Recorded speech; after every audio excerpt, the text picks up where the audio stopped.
أعوذ بالله من الشيطان الرجيم. بسم الله الرحمن الرحيم. الحمد لله رب العالمين،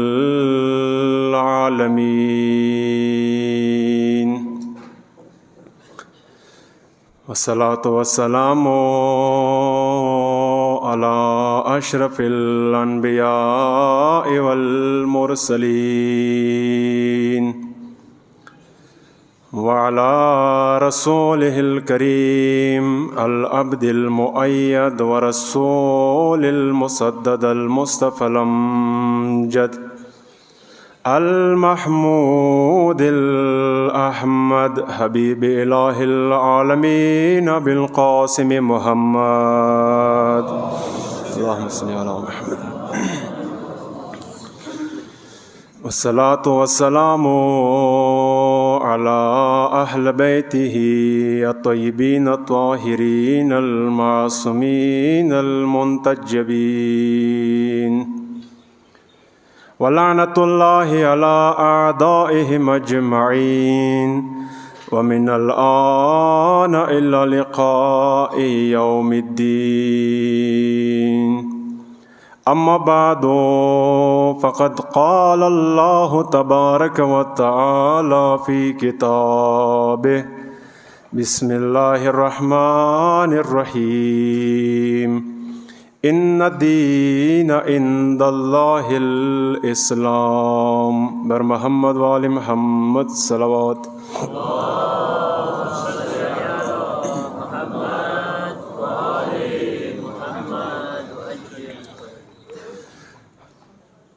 عزیزان گرامی قدر، ډیره مبارکه میاشت ده.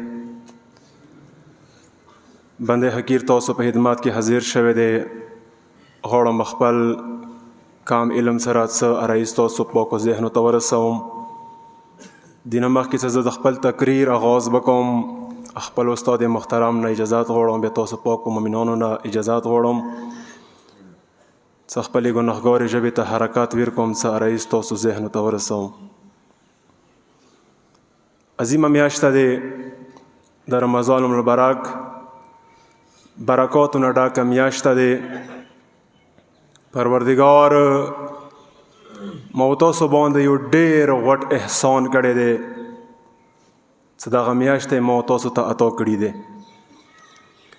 یقینا زه به دغه وایم چې موجوده وخت کې هر یو انسان دپاره دینه پورته بل غټ نعمت څه کیدای شي چې دې میاشت کې پروردگار تا ته دغه عظیمه میاشت عطا کړي دی، او بیا دې میاشت کې ته پروردگار روزهدار ګرځولی. دینه پورته نعمت د پروردگار بل څه کیدای شي. واقعا څه دغه انسان باندې د پروردگار یو لوی احسان دی.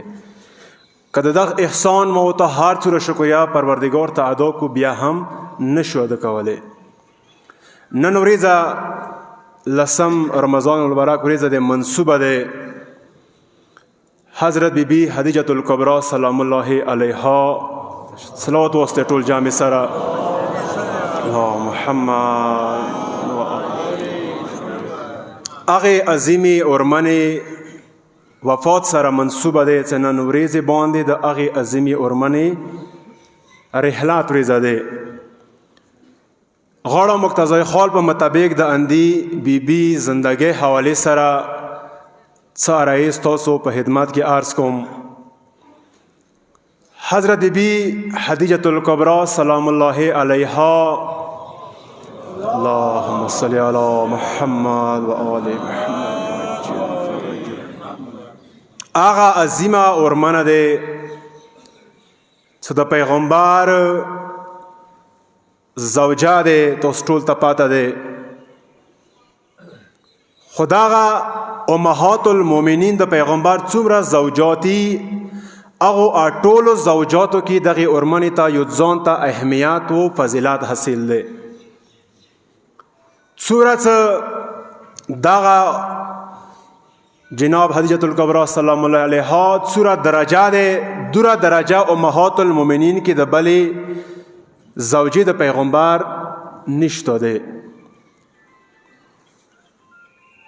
دغه دوره عظیمه ورمنه دی څه پیغمبر سره دی ورمنې سوره څه مدد کړی دی، څومره مرستې ورسره کړي دی، هغه غواړم انشاءالله څه عرایضو کې انشاءالله ذکر کوم درته. خو مخکې د دې نه څه دغه پاکه بیبي د پیغمبر زوجیات کې څنګه راغله، ایدي تعلق چا سره و، لغونده کې مختصر تاریخ ته ذکر کوم. توجه سره به انشاءالله کېنوي، زیات نه تنګوم. دغه عظیمه ورمنه د قریش خاندان سره تعلق لري. مکی اوسیدونکی دی، پلار نامه حویلی دی، او د دې پلار څه کوم دی، دا د عربو ډیر زیات دولتمند کاس دی، ډیر زیات امیر کاس و، تاجر و، تجارت به کولو، داسې عام خاندان سره تعلق نه و، تجارت به کولو. د هغه قریش خاندان سره دی تعلق و. کله چې پلار یې وفات شولو، چونکې پلار واحد وارث کومه وه همدغه لور وه، نور چونکې وراثت کې نه و. پلار وفات نه وروسته ټوله وراثت سوره مال و دولت و هغه ټوله بیبي خدیجه الکبرا ته میلاو شولو. هغه نه بعد کې د تجارت کومه سلسله وه دی جاری وساتله، تجارت یې بند نه کړلو، تجارت به کولو. نږدې نږدې علاقو ته او تعداد څه هغې زمانې کې شام ته هم د دوی مکې نه به کاپلات لله، تجارت سامان به وړلو، شام کې به هم دوی تجارت کولو. نو دغې بیبي به هم خپل تجارت سامان ستولو. خو دې ته د یوه دیانتدار کس ضروراتو څه هغه د دې مال تحفظ وکړي، دې مال پام وکړي، مال ورته خرڅ کړي، تجارت ورته وکړي. دا د یوه کس تلاش کې وه څه ماته یو داسې پاک و پاکیزه دیانتدار کس، امانتدار کس میلاو شي څه ما تجارت کومه کفیله دی، کوم سامان دی، هغه ماته چې کوي خرڅوي. دی یو غلام و، هغه غلام پترو، هغه غلام څه دی، ما و تاسو پیغمبر اکرم صلی الله علیه و آله وسلم سره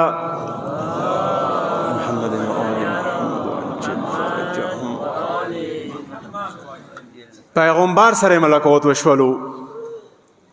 پیغمبر ته دغه خبره وکړله څه کني یوه امانتدار کس موږ ته ضرورت دی څه هغه د ایمو قافلې بیایي تجارت والا مال دپاره. نو پیغمبر اکرم دې خبرې باندې ورسره راضي شولو، راغللو پیغمبر ته قافله ویر کړله څه دا قافله ملک شام ته بوځه، د سره تجارت د سره وکړه، خرڅ یې کړه د سره سامان. زیات تفسیر کې نه څوم، تعداد څه دغه پیغمبر د بیبي خدیجه الکبرا قافله څه کومه دی شام ته سامان یوړلو.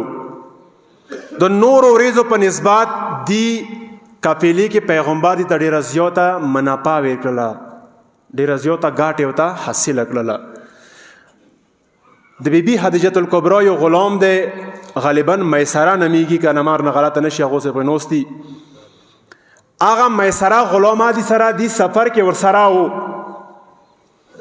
کله هغه میسره غلام د پیغمبر اخلاق و کردار ولیدلو، د پیغمبر دیانتداري ولیدله، د پیغمبر صداقت یې ولیدلو. واپس کله قافله مکې ته راستنه شوله، نو هغه میسره غلام څه د بیبي خدیجه الکبرا غلام و، پیغمبر ډېر زیات تعریف یې ورته وکړلو، ډېر زیات تعریف یې د پیغمبر ورته وکړو چې یو داسې جوان دی. هغه وخت کې پیغمبر عمر 25 سال و، جوان دی، یو ډېر دیانتدار کس دی، د عربو خلکو نه ډېر زیات مختلف دی، ډېر زیات تعریف یې ورته وکړلو. او د نورو قافلو په نسبت دی ورته پیغمبر دې ته زیاته منافع حاصله کړې وه. نو هغه بیبي خدیجه الکبرا دوره زیاته د پیغمبر دغې دیانتدارۍ نه صداقت نه متاثره شوله، څه خپله یوه مرګلي نفیسه نومېدله.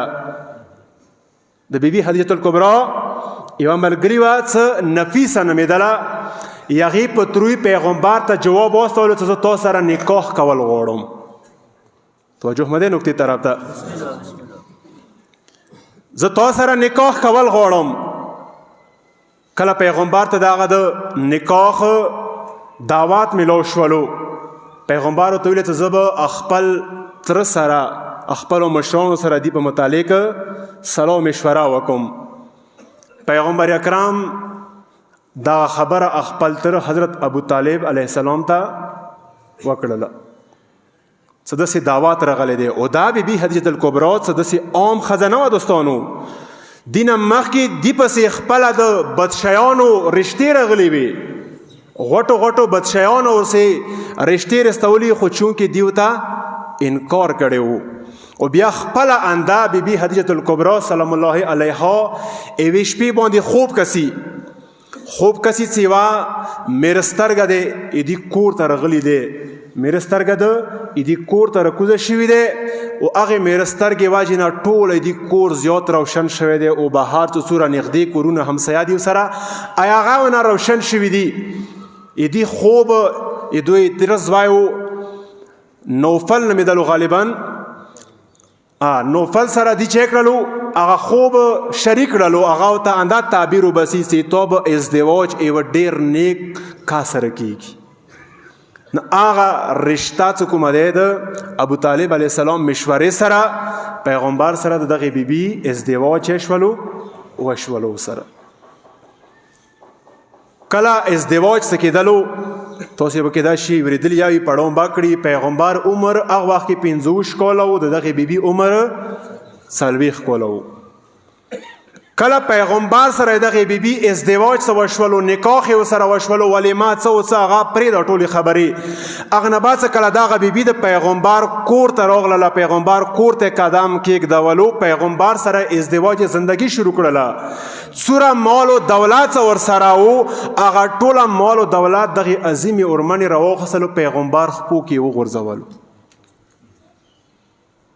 ټول مال و دولت پیغمبر ته ویل کو چې یا رسول الله ته پوهېږه دغه مال و دولت ده پوهېږه نه بعد ایمو مال و دولت ټول چه شولو تو ملکیت کې شولو.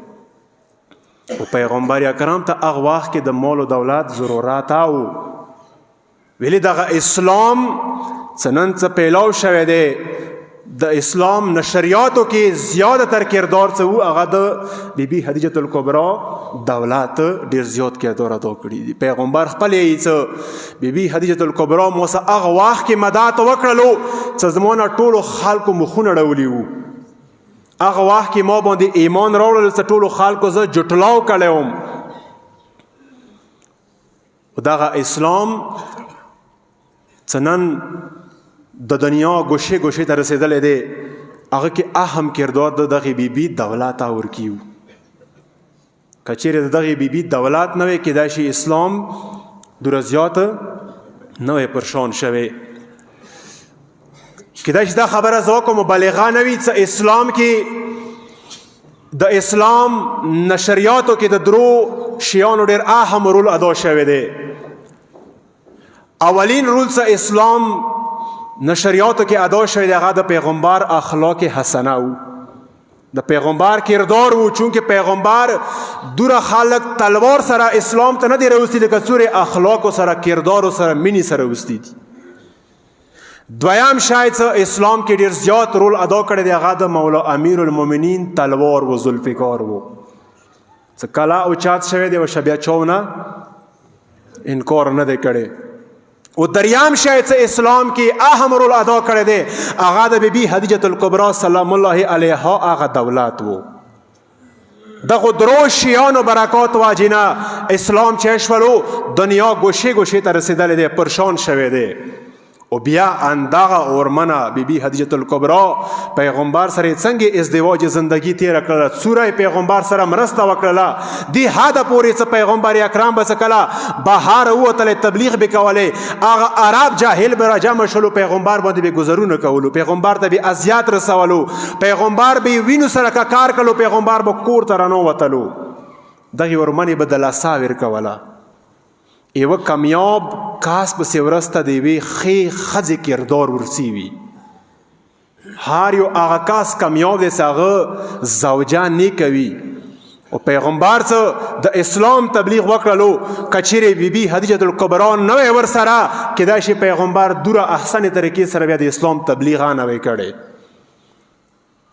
دغه ورمنې به د لسا ورکوله پیغمبر سره به مینه کوله محبت به کوله پیغمبر هم ډېر زیاته مینه ورسره محبت یې ورسره قرآن یې ګنځ ښځې تاسو لباس دی ښځه او شوهر خپلو منځو کې چې دی لباس دی او دغه ورمنه دغه بیبي حجة الکبرا پیغمبر دپاره داسې لباس وګرځېدلو څه پیغمبر نه یوې مرحلې کې هم دغه ورمنه بیله نه دی شوي څومره سخت حالات ور باندې راغو پیغمبر باندې تو دا څه پیغمبر سره عربو مکی والا خلکو سوشل بایکاټ او سره وکړلو تعلقات یې سره ختم کړلو خبرې سره نه کولې خوراک چې کاکي ور باندې باندې کو پیغمبر باندې بازارو کې چا سامان نه خرڅولو دوی حد پورې هغوی باندې پیغمبر نه سختۍ راوستلې خو دغو سختیو باوجود هم دغې ورمنې پیغمبر پرې نه ږدولو دغې ورمنې وفا ورسره وښیله وفاداري ورسره وښیله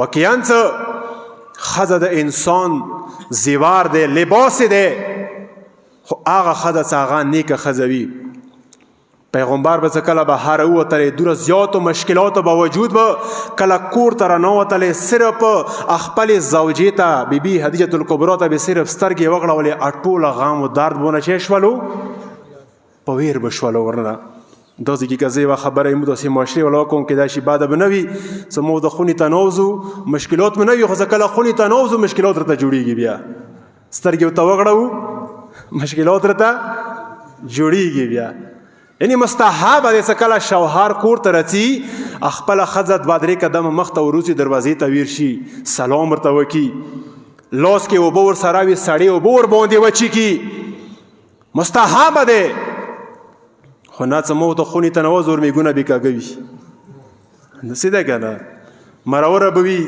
پلنکای شاید نه دی راوړی دا نه دی راوړی تو دا څه مختلف قسم ته خبرې خو پیغمبر ازدواج زندگی خپلې زوجې سره و دغې ارمنې ما و تاسو ته وښیلو ځکه چیرې شوهر سره زندگی تېروئ تنګدسکی وس کې څه هلته زندگی تېره کړئ تاسې ورسره غربت کې څه هلته زندگی تېره کړئ ورسره مشکلاتو کې څه هلته زندگی تېره کړئ ورسره دغې ورمنې نه پکار دی ما ورته کور وله زده کړي څه دغې ورمنې تنګدستی کې څنګه زندگی پیغمبر سره تېره کړه غربت کې څنګه تېره کړله ورسره مشکلاتو کې څنګه تېره کړله جنګ و جدال کې څنګه زندگی ورسره تېره کړله او بیا اندغه ورمنه دی څه پیغمبر باندې د دوره احسان وکړلو او بیا پروردګار د چا احسان رد نه کوي پروردګار هم دی ورمنې باندې دوره احسان وکړلو څه ورمنې زهرا په شانتې عظیمه لورې بیا اندي ته عطا کړله سوره احسان څه دی پیغمبر سره وکړلو د هغه احسان بدله بیا پروردګار د ورمنې زهرا شکل کې ویر کړله څه ورته وویله څه انا آتینک الکوثر فصل لربک وانحر ان شانیک هو الابتر صلوات واسطه محمد و آل محمد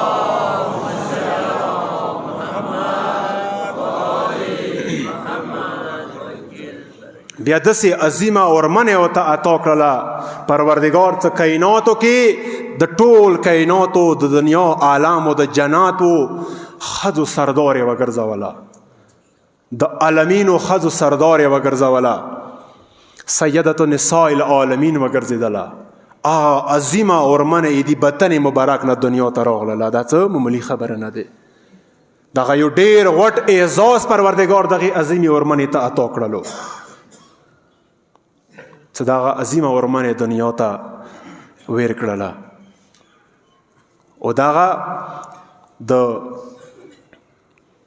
معصومینو مور وګرځېدله د معصومینو انیا وګرځېدله دا څومره غټ احسان پروردګار دې سره بیا وکړلو پروردګاره بیا احسان بدله احسان سره ویر کړه دې ورمنې ته دغه عظیمه ورمنه څه نن شهادت ورېځه دی نن دنیا نه رحلات شوي دی کله دنیا نه دا رحلات شوله پیغمبر ډېر زیات وسې غمجان و ډېر زیات به جوړېدلو پیغمبر ایدي ورمنې غم کې او ډېر غمګینو الفاظو سره پیغمبر به د دغې ورمنې ذکر کولو خود عایشه د پیغمبر زوجه د هغه د ای کاش څومره محبت پیغمبر بیبي خدیجه الکبرا سره کولی، ای کاش دومره محبت مو سره یا کولی، ای کاش څه کوم تعریف د پیغمبر بیبي خدیجه الکبرا کولی، ای کاش دا تعریف یې مو یا کړی وی. ټولو زوجاتو کې پیغمبر زیاته مینه خپلې دغې اورمنې سره وه. دغه عظیمه اورمنه څه پیغمبر ته پروردګار عطا کړي وه. 50 کاله زندگی پیغمبر دغې اورمنې سره تېره کړله.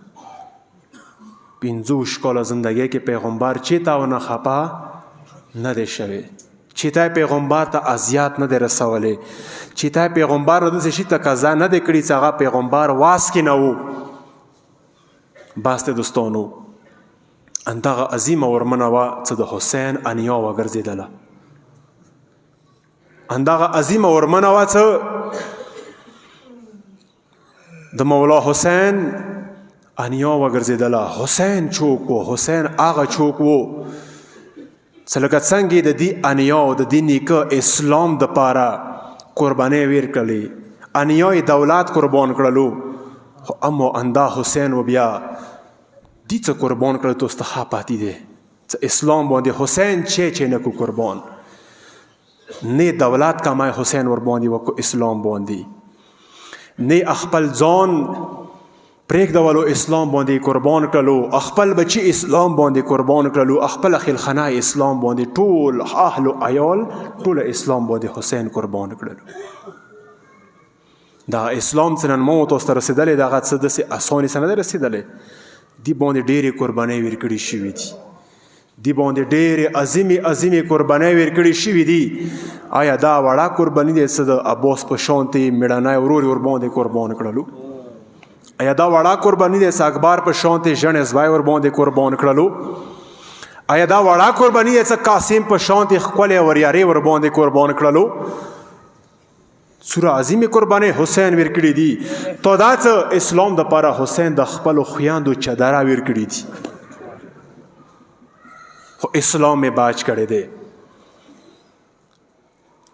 د حسین مولا حسین علیه السلام اسلام سره څومره مینه وه، څومره محبت یې ورسره، څومره قربانۍ حسین اسلام باندې وکړلې. تاریخ انسانیت کې داسې قربانۍ نه یوه پیغمبر ور باندې کړي دي او نه یوه امام ور باندې کړي دي. د مولا امیر المؤمنین دور الخلافت زمانه دی، کوفه دی. کله مولا امیر المؤمنین کوفې کې شهید شولو، مولا امام حسن مجتبی علیه السلام فیصله وکړله چې کوفه د وسولې ځای نه دی پاتې، مو واپس سو خپل وطن ته مدینې ته. مولا امیر المؤمنین به کور کې ښځو دپاره خپل بندوبست کړی و، پرده یې ورته لګولې وه، د کوفې ښځې به راتللې، د مولا میړنۍ لوڼو به هغوی ته درس ورکولو، د کوفې ښځو ته به خپل کور کې درس ورکولو. ایوی ورځې باندې ورمنه زینب سلام الله علیها هغو ښځو ته مخاطبه شوله، او د کوفې والا ښځو نن تاسو سره مو اخري ورځه دی، مو واپس روان یو خپل وطن ته، وشه بیا به مو کوفې ته نه رسو. له دغه وخت کې یوه جوان پاڅېدله، یوه زنانه دی جوانه دی، ناوار د نمیږي پاڅېدله، ورمنې اتا جدایی خمونه برداشت نکیږي، ورمنې داسې مه یې چې موږ کوفې ته بیا نه رسو، ورمنې وعده راسره وکړه چې ته به کوفې ته خامخا رسې، موږ به مهمانه جوړېږي. ورمنه ورته همدغه یې چې نه زه به بیا واپس کوفې ته نه راشم. یې چې دغه جوان څه ناوار د نمیږي په ژړا شوله، د ژړا اواز حسین واورېدلو. حسین غږ ورباندې وکړو، خورې چوک د ژاړي ویله، ناوار د ژاړي ویله، ویله د ژاړي ویله، ما جدایۍ کې د ژاړي ویله، څه دی یایي ویله، دا دی یایي څه ورمنې ایمو کور ته به ته راشي، موږ به مهمانه جوړه شي. مولا حسین ورته یایي څه ناوار ولیکه، زه حسین د سره وعده کوم، زه حسین د سره وعده کوم چې زه به تاسو کور کې مهمان جوړېږم.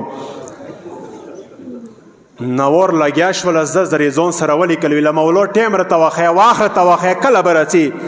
مولا ورته چې ځان سره ولیکه چې 61 هجرې به وي، د محرم میاشته به وي، کله د 10 ورځه تېره شي، مازدیګر ټیم راشي، 11 شپه به وي، تاسې که به زه ولمون وم. ناور ځان سره ولیکلو. وخت د تیریږي دوستانو. کله 61 هجري راغله دغه ناور نکاح بیا د کربلا هغې و ظالم سره وشو چې هغه نامه خولي ملعون دی. خولي ملعون سره دغې نکاح وشولو. خو دا مؤمنه وه، د اهل بیت و محبه وه. 61 هجري دی. ناور ځان سره هغه پرچه څه حسین ورته زمینات کې ویر کړي وه، هغه پرچه ورسره دی. 61 هجري دی. محرم میاشته دی. 10 ورځه دی. بوم باندې ویلوړه دی. ننداره کوي چې ایمو اکو حسین به کوم طرف روشي. کله یوه طرف ته سترګې وغړوي ټوله کور یې صفا کړی دی، لیارې یې صفا کړي دي. نندارې کې دی، انتظار کې دی اندي دپاره چې ایمو اکو حسین به کوم طرف روشي. د هغه ټیم دی دوستانو چې کربلا کې د حسین مرغلله جدا شوله، نزې ته وختله. عمر سعد ملعون حکم وکړو چې داسې څوک شته چې د حسین مرغلله کوفې ته ابن زیاد ته ورسوي. چې دغه وخت کې خولي ملعون شړد شولو، هغه مرغلله د حسین یې راواخیستله، یوې جولۍ کې یې واچوله، ځان سره یې روانه کړه، کوفې طرف ته روان شولو. کله کوفې ته رسي سفر یې ډېر وکړو، نواخ شولو ورباندې، ټایم ورباندې ډېر تیر شولو. ایدي کور چې کوم کوفې نه بهار و،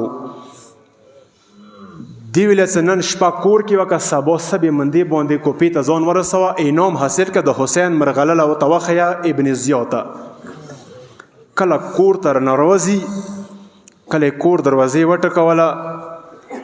ناور چې دی زوجه دی هغه بیداره شوله، متوجه شوله، غږ یې وکړو، خوشحاله شوله. ته شکر دی کیدای شي ایما اکا حسین راغلی وي، کیدای شي حسین ما سره وعده کړي او هغه امام دی، هغه خپلې وعدې خلاف ورزي نه کوي.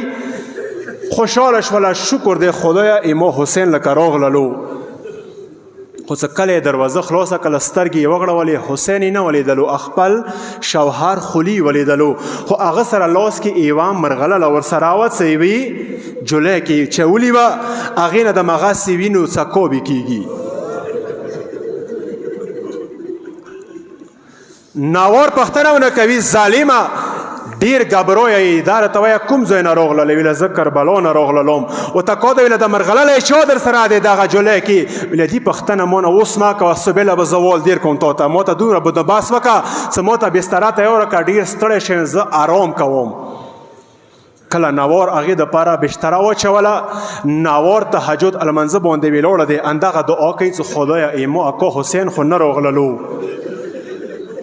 اندغه دعا کوي چې خدایه ما سره حسین وعده کړې وه، امام دی، امام خو د خپلې وعدې خلاف ورزي نه کوي. امام څنګه نه راغللو؟ پروردګاره که امام څه مشکلاتو کې وي، پروردګاره د امام مشکل خلکي.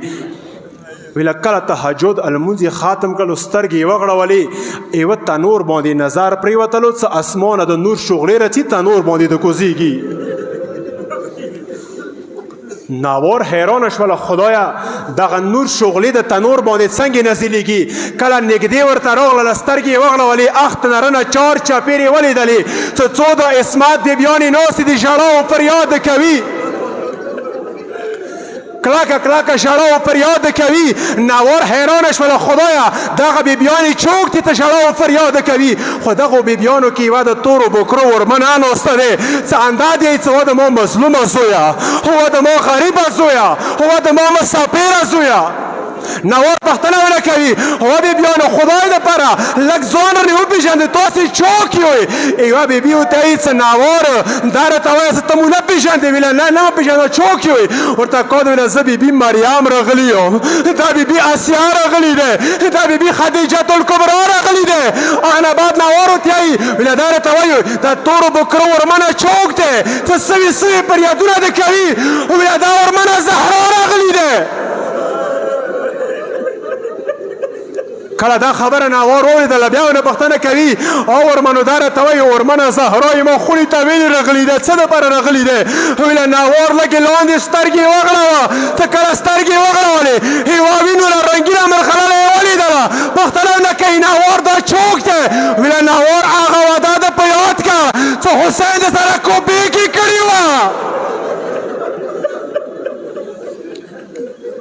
ویله ناور هغه وعده ده په یاد که څه حسین د سره کوپې کې وعده کړې وه څه زه به تاسو کور کې مهمان جوړېږو تا مهمان دی تا امام دی حسین راغلی دی یا خو دا خبره وه څه کله ناور دا خبره واورېدله یو ورته ناور بېهوشه پرېوته راولوېدله بېهوشه شوله ولوېدله لږ ساعت بعد کله خوش کې راغلله سترګې یې وغړولې هغه بیبیانې یې نه ولیدلې یو ورته ناور ټیټه شوله تنور نه حسین مرغلله راواخیستله خپلې سینې پسې ونیوله اندا ورته وایي ومولا تا ما سره اندا وعده کړې وه څاندي حالات کې به تا کور ته زه مهمان جوړېږم ومولا زه یوه دعا کوم ته رسې امین وایه مولا دې څه دعا کوي وکړه دعا یو ورته ناور لاسونه وچات کړو څه خدایه مولا حسین خو شهید شوی دی خو پروردګاره دعا درته کوم چې د حسین شهادت نه خور زینب ماکې خبره